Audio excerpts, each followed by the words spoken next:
That'll be $23. Right, there's your change. Have a nice trip. Oh, I'll just get your bags out of the boot. Thank you very much. Now, George, let's find the check-in desk.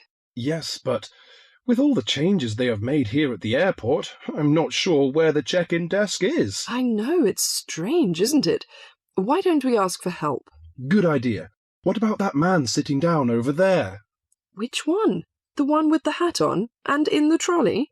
No, the one with the uniform behind the table. I'll ask him. Excuse me, could you tell me where the check-in desk for France Air is, please? Oh, let me think. The best way to get there would be to turn left at the end there, where the cafe is, and then go straight ahead until you're opposite the departure gates entrance. Oh, no, sorry. It might be quicker to turn right as soon as you get past the cafe, and keep going along the corridor until you come to the sliding doors at the end. On the left. Yes, that's it. All the check-in counters are in a hall there. I'm pretty sure France Air is directly to your left as you walk in the hall. Thanks a lot. So, it's the left past the cafe and then right opposite... The bookshop. You can't miss it. Come on then, Lisa. We don't want to be late, and I want some time to get a cup of coffee and look around the bookshop. Okay, George, but I want to go to the restroom first. I'll meet you at the check-in desk.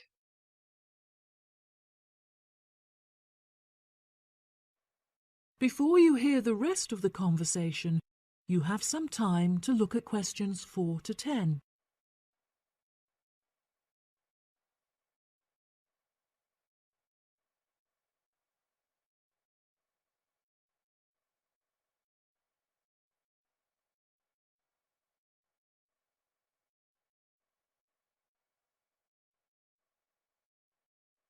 Now listen and answer questions 4 to 10.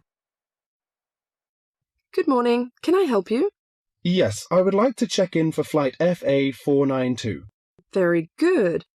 Can I have your ticket and passport, please? Oh, yes, here you are. Okay, thanks. If you could just put your suitcase on the scales. Oh, I have this extra box that I want to take as well. Okay, well, that's extra luggage, so I'll have to get you to fill out an excess baggage declaration certificate. It'll cost extra, I'm afraid. Let me see. $40 exactly, if the total value of your contents is under $400. Oh, well, what's the form for? It's just a form you have to fill out so that if there are any problems, we'll know where you are and how to contact you. So, if you can give me a few details, I'll key in the information. Okay then, your passport says your name is Lavier. Is that right? Yes, George Lavier. George, Lavillliers.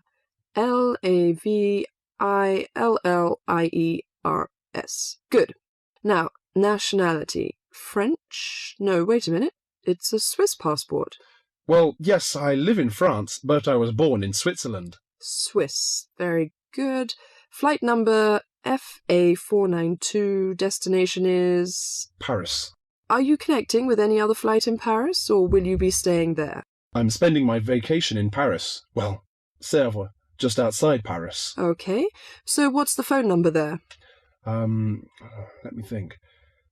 The country code for France is 33, and the number is 198614537. Right. So that's 331-9861-4537. Yes, that's it. And can you tell me briefly what you have in the box? Well, there are some books, just university textbooks from last semester, some clothes, and, my computer disks. Okay, thank you. And what would be the approximate value of the contents? Quite a bit, actually. About $150. That's all. There's your receipt for the box, your passport and ticket, and here is your boarding pass. Gate 7. You can board the plane in about 35 minutes. Have a nice flight. That is the end of part 1. You now have half a minute to check your answers.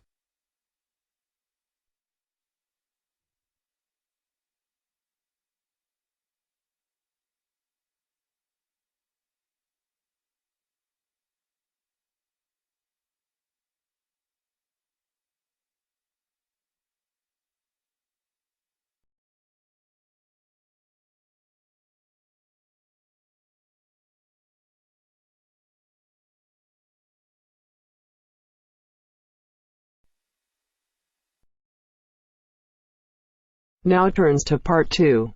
Part 2. You will hear a talk about the history of a poetry award.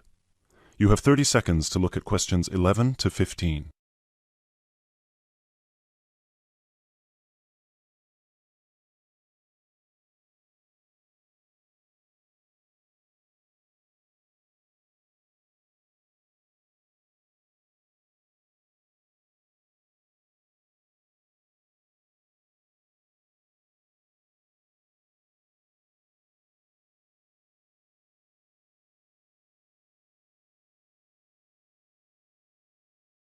Hello everyone, and welcome to this year's award ceremony for the Antonia Watson Memorial Poetry Award. As with previous years, the competition has been particularly fierce and we received numerous excellent entries, so it's an incredible achievement for our 3 finalists who are sitting here amongst you, and we should congratulate them all. However, as with every competition, there can unfortunately only be one winner, and we will be announcing them shortly. Before we do, though, a few words about the award itself. As most of you know, the Antonia Watson Memorial Poetry Award has been presented annually since 2010 and was presented biannually for 2 more competitions prior, once in 2008 and once in 2006. It is entirely funded by Antonia Watson's very generous parents, who offer £1,500 to the author of the best poem on a topic announced at each previous award ceremony, as well as £500 to the first runner-up and £250 to the second, bringing the total up to £2,250.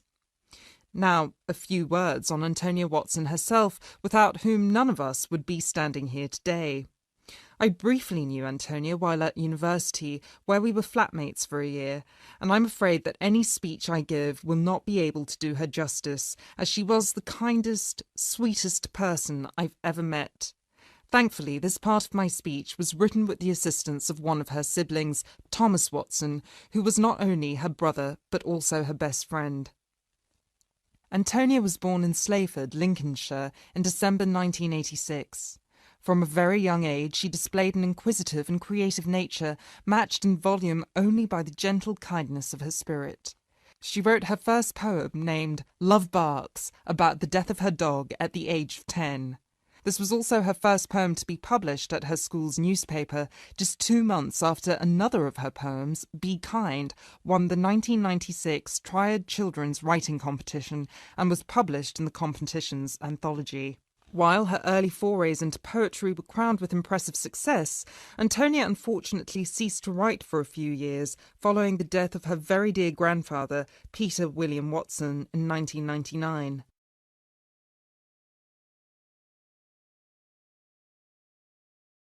You now have 30 seconds to look at questions 16 to 20.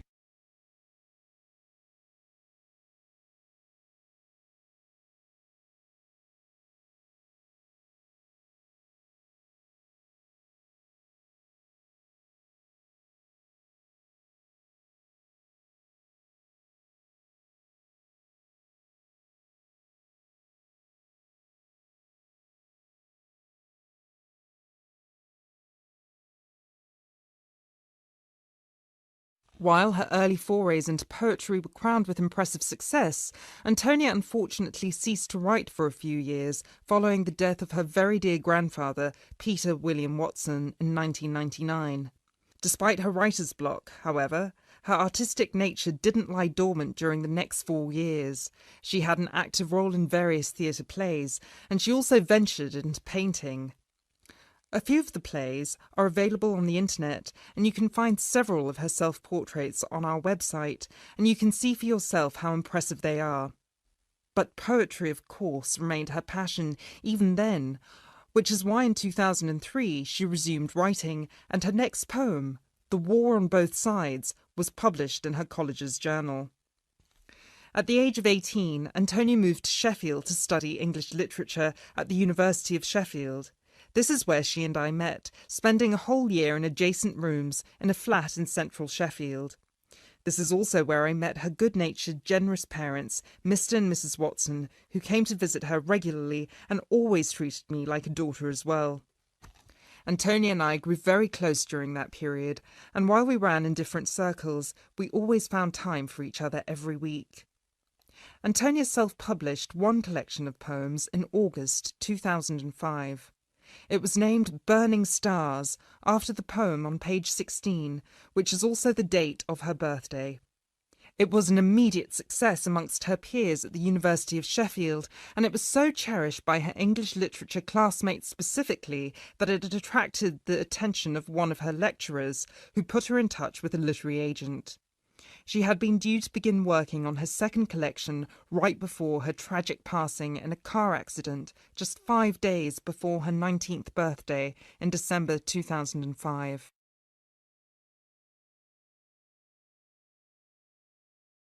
Antonia was always interested in societal shifts and how they affect humanity as well as the environment, and this award was designed to reflect her faith that regardless of what we do, we are all inherently good. With this in mind, all of the topics this competition has dealt with have been about the potential and the positive side of humanity, such as this year's Young Love theme or last year's Inner Power theme. We've had poems about personal strength, about immigration, about gender equality and peaceful protest. And hopefully in 12 months, the poems we'll be awarding will be just as inspiring with the topic of poverty. I know Antonia would be really proud of what her parents and what all of you together have achieved. So, finally, let's get on with the actual award.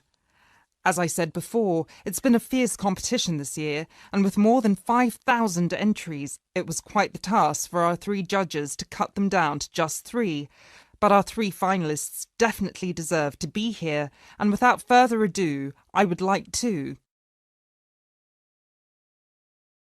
That is the end of part 2. You now have half a minute to check your answers.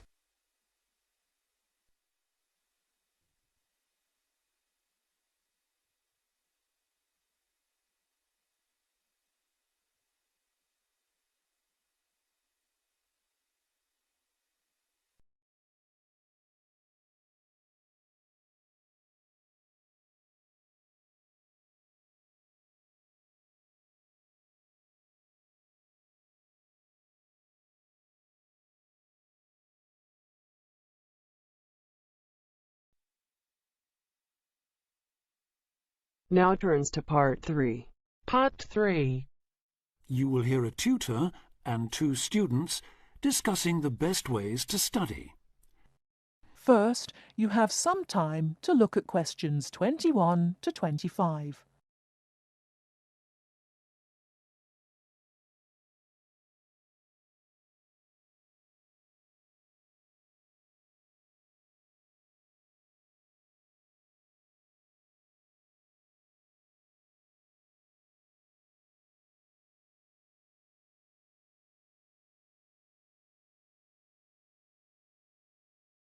Now listen carefully and answer questions 21 to 25. Well, how are you both settling in? Fine. Yes, no problems. So far, anyway. Good. Remember that as your personal tutor, I'm here to help you if you do have any difficulties. Now, as you know, lectures start on Monday, so I thought we'd look at a few ways of making the most of them, especially in terms of the notes you take. Let's begin by thinking about what you can do before you even go to the lecture. Any ideas? Make sure you're up to date with all the background reading, so you know plenty about the subject already. Yes, that's essential. The lecturer will assume you have that knowledge. Anything else, Carlos? Well, check what the topic's going to be. Of the lecture, that is. I'd go a bit further than that and consider what the content may be. Then you could ask yourself some questions that you want answering, and listen out for the relevant information during the lecture. Okay. Now that brings us to the lecture itself and the actual business of writing notes.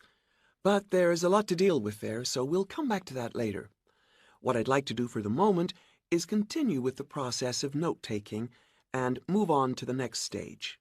Any suggestions for what that might be? When the lecture is over, you mean? Yes, once you're able to sit down somewhere quiet with your notes. Read them? More than that, you need to make sure they'll still make sense to you weeks, months later. Edit them? Yes, that's what's needed. It's well worth spending a few minutes on it. Any missing words, anything difficult to read, things you didn't have time to jot down, now is the time to do so, while everything's still fresh in your mind. Right. And after that, when's the best time to revise them? When do you think, Carlos? I'd say just before the next lecture, in the same subject. Precisely. That's a vital time to look at them again, for obvious reasons. But it's definitely not the only time. When should you revise them again? A month later, maybe? Sooner, and much more often than that. I'd recommend you look at them again once a week. That's why it's so important they're complete and easy to follow.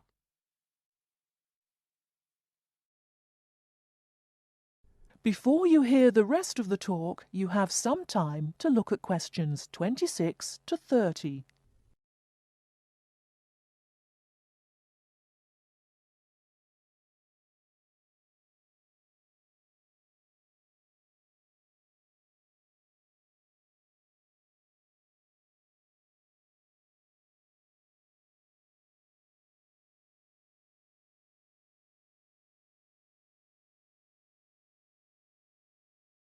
Now listen and answer questions 26 to 30. Right. Let's go back to note-taking and begin with the basics before the lecture has even started. What should you do when you walk into the room? Get a good seat, at the front if you can, where you can hear clearly and avoid distractions. Yes, though obviously others will have had the same idea, so it's as well to get there a bit early. So, when the lecture's underway and you're busy jotting things down, what should you try to ensure? That you're getting all the main points. And what if you don't catch something you know must be important? I'd leave a space. Then I could check it later, perhaps by asking a question at the end and fill it in afterwards. That's an excellent way to deal with it, yes. And there's something else I'd like to mention here. Talking about going through notes afterwards, it's absolutely vital that what you write is legible for one very good reason. It saves time. You'll waste many hours during the course if your revision is held up because you can't read what you've written. Okay, what else can we do to make listening and note-taking more efficient? Well, I always listen out for signpost words. Sorry, what are they? They're the ones lecturers use to say where they're going. A bit like a signpost at a road junction, I suppose. Things like, the first reason is, however, to sum up, and so on. Yes, they can tell you when something important is coming, and help you organize your notes, too. Is there anything else you can add, Carlos? There's something I think's very useful, but it's later, after the lecture is finished. That's fine. Go on. Well, what I do is go through what I've written down, summing up the main points in a few words in the margin, on the left-hand side of the page. I try to use words that'll jog my memory, so that I can remember what everything's about when I look at them again. Yes, that can work very well. What some people do to review their notes is cover up their full notes from the lecture, maybe with a piece of paper or a card, and concentrate just on what they've put in the margin, trying to recall the details. Then they move the cover down a little and check whether they were right. Or you could put your main points on another piece of paper and clip them together. Instead of covering and uncovering, you just hold a page in each hand. Sure. It's down to personal preference, really. Everyone has their own learning style. That is the end of part 3. You now have half a minute to check your answers.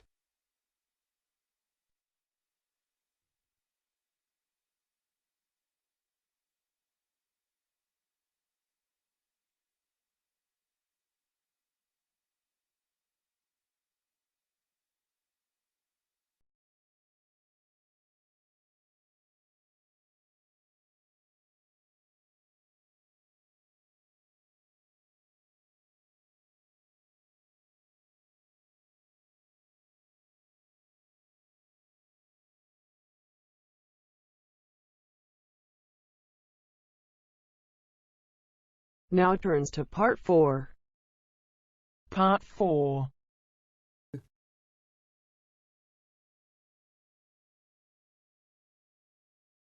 You'll hear a talk given by a foreign correspondent. First, you have some time to look at questions 31 to 40.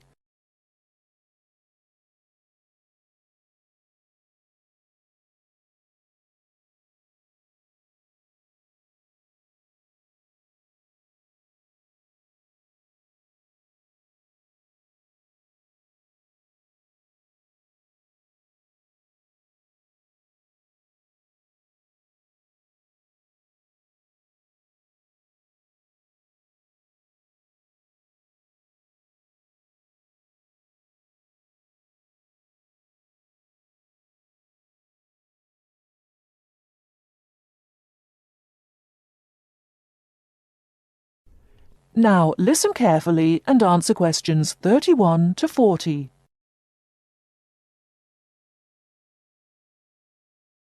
Good evening. As I assume most of you are already aware, I have been asked to come here and talk to you, essentially give you a quick overview of the life of a foreign correspondent, along with a few tips on how to become a successful international reporter yourself, should this be a career choice you elect to pursue. So let me start by this. Don't become a foreign correspondent, at least not due to the romantic notions that come attached to this job, or what you've seen in the movies. Being a foreign correspondent does not mean exotic adventures. It doesn't mean finding yourself at the heart of the action and putting yourself in danger to inform the world. Let me just tell you this. 80 journalists are killed each year in the line of duty. Many more find themselves in prison or are attacked. You need to think hard. Is this the sort of career I want? Is this the kind of reporting I'm interested in? And only after you've carefully considered all the pros and cons should you decide. But let's focus on those of you who believe that, yes, you've got what it takes to be a foreign correspondent, and this is definitely why you decided to study journalism here. You're all third-year students, which means I don't need to waste my time telling you the basics. Of course, you need to read a lot. Books, novels, newspapers, blogs. And of course, you need to be acceptably proficient in various media skills.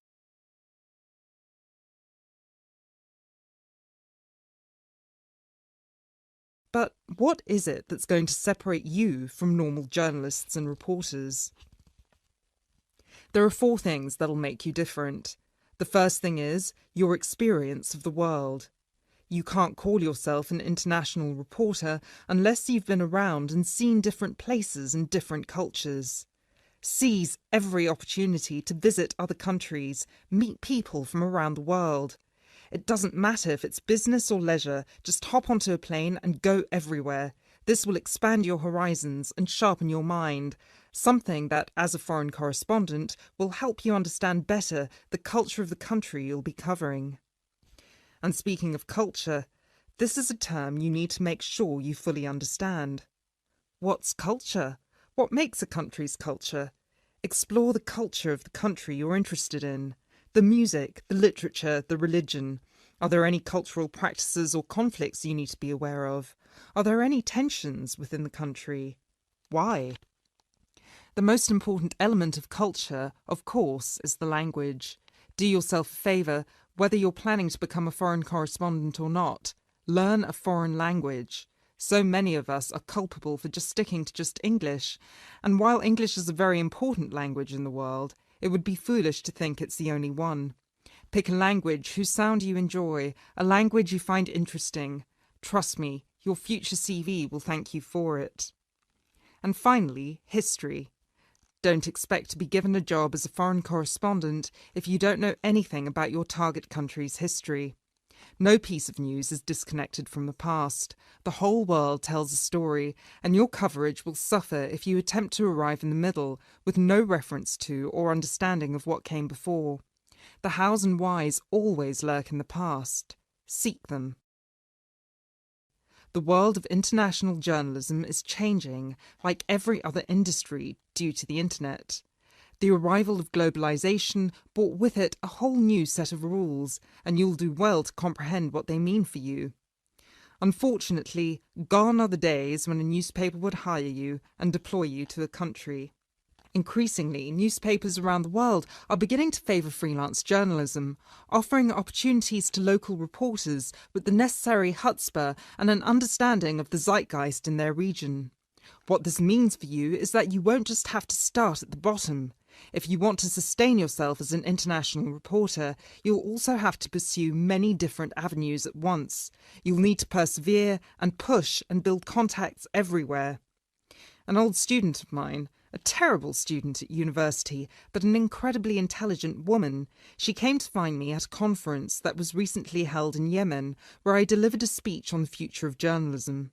She was working for 3 different newspapers as a freelance foreign correspondent, one of them The Times, and she told me that the one piece of advice I gave her that stayed with her and helped her with her career was this: don't be afraid to fail.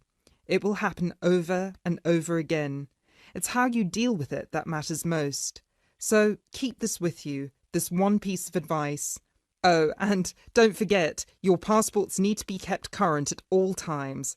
Thank you very much for listening. That is the end of part 4. You now have half a minute to check your answers.